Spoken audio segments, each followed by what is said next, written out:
आज सकाळी बोलत असताना संजय राजाराम राऊतने अप्रत्यक्ष पद्धतीने परत एकदा काँग्रेस आणि राष्ट्रवादी काँग्रेस शरद पवार गट यांना फाट्यावर मारलेला आहे।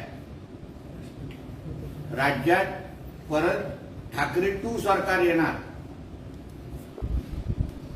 असं बोलून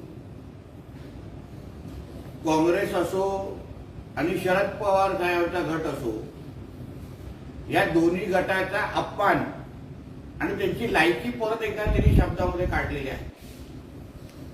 म्हणजे एका बाजूला दिल्लीमध्ये जाऊन काँग्रेसच्या पक्षश्रेष्ठींचे पाय चाटायचे, त्यांच्या समोर मुजरे करायचे आणि महाराष्ट्रामध्ये येऊन मोठी छाती ताणून दाखवायची की ठाकरे 2 सरकार येणार आहे।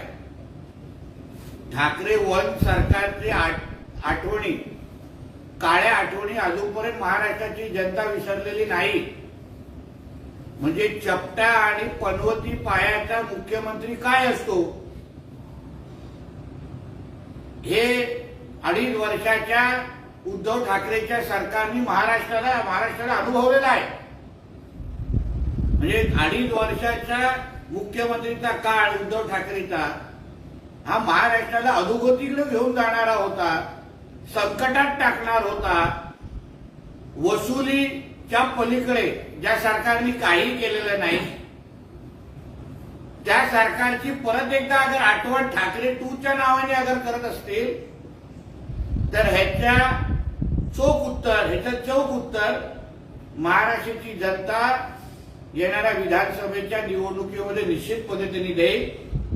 ठाकरे 2 बोलण्या अगोदर पहिलं 10 जनपदच्या तुझ्या बसलेल्या मम्मीची परवानगी घेतली आहेस का, हा थेट प्रश्न मला संजय राजाराम राऊतला विचारायचा आहे।